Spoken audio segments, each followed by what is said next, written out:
The 2025 Game Awards are just about wrapping up, but as is tradition, Jeff Keighley has one final announcement. Now, the final trailer of the Game Awards is a bit overrated.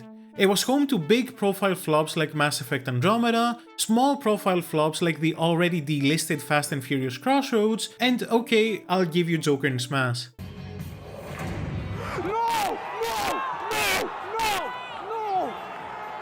Lastly, however, the final trailer of the Game Awards went on a bit of a hot streak.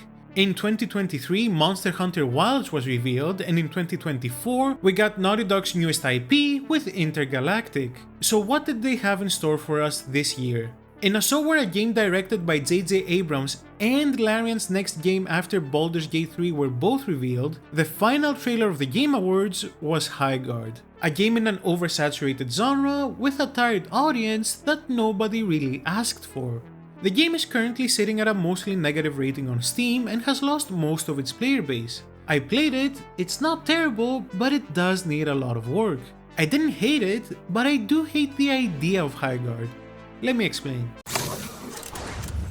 So Highguard was developed by Wildlight Entertainment, a new studio founded by ex-Apex Legends and Titanfall 2 developers. Now, the Game Awards trailer was not received positively. Not only did it take a place that people felt should have been reserved for a more recognizable IP or studio, but out of all things, it heavily resembled Concord. It was a first-person, live-service hero shooter with generic-looking characters. This trailer was both a blessing and a curse for Highguard. A blessing because it probably maximized the amount of players that would try it out, and a curse because the game is now under immense scrutiny. Adding to this whole mess, after that Game Awards trailer, no marketing was done for the game. For about a month and a half, there were no social media posts and no new trailers for it. Think Silksong, but if nobody cared. Well, there is one exception. For whatever reason, Jeff Keighley, the creator of the Game Awards, has been tweeting non-stop hyping the game up. According to the developers themselves, Keighley liked the game so much that he basically changed its entire marketing direction. Highguard was meant to be shadow dropped, just like Apex Legends was.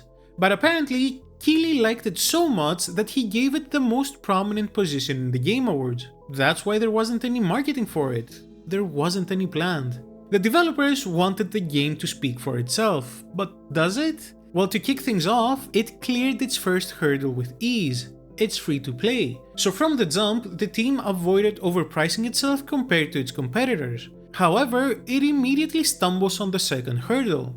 What is Highguard? The best elevator pitch I can give for it is what if we took Counter-Strike and made it a lot more complicated. Highguard is a 3v3 first-person shooter where you need to destroy your opponent's base before they destroy yours. Sounds simple enough, but in practice, it's actually far more complicated. You see, you can't just walk into the enemy's base, that would be too easy.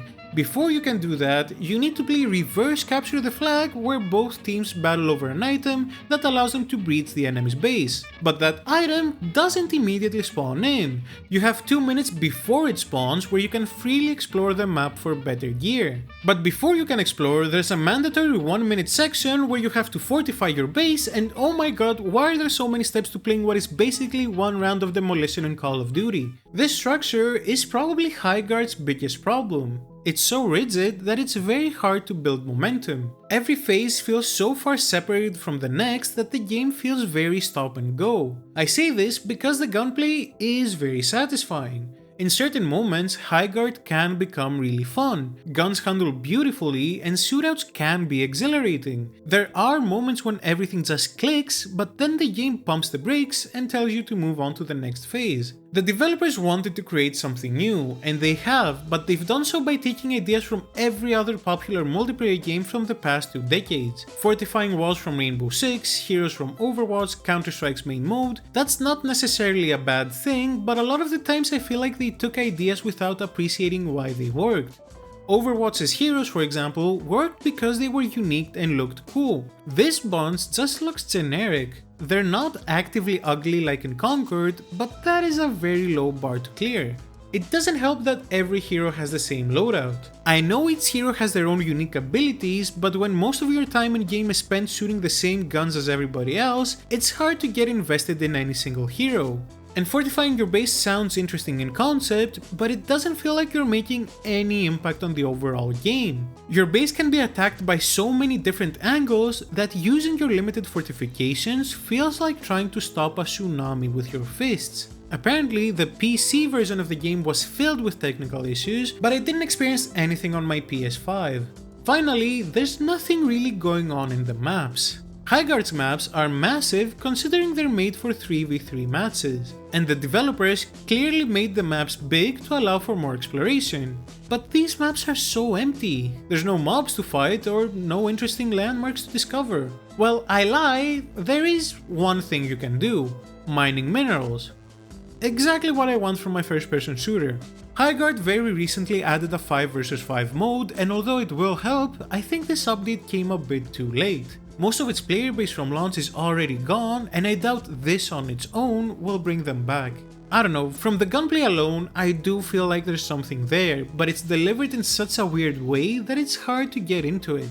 And even if you do like the game, there's nothing to play for. Since all gear is earned in-game, the only thing you can play for is just different skins for your weapons and heroes. So all you're really left with is playing for the gameplay, and it has potential, but it's just not good enough for that. I keep saying it with every live service game, but if you want to enter the genre, your game needs to be excellent. And Highguard is not that. It's not good enough to pull people from other live service games. Beyond that, whether it's good, bad or mediocre doesn't really matter. At the very least, it appears that Highguard had a far smaller budget and accordingly lower expectations than Concord. So it might still succeed despite its low numbers, but still, when is the games industry going to learn its lesson? When are we going to stop releasing uninspired live service games? As I said in the beginning of the video, the game stands at a mostly negative rating on Steam. I don't think that's entirely fair, but it's mostly people showing their displeasure with yet another live service game that's simply not ready and will potentially never be ready. Shadow dropping the game would have probably helped, not because the game would have been received better, but at the very least, nobody would have cared.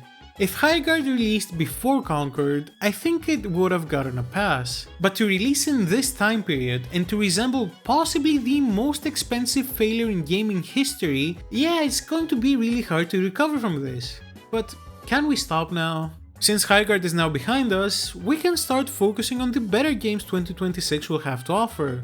Think GTA 6, Resident Evil 9, and oh, well, see you in March, I guess. Thank you for watching the video. If you want to see more live service failures, you can click here to watch Concord's $400 million disaster. I'll see you in the next one.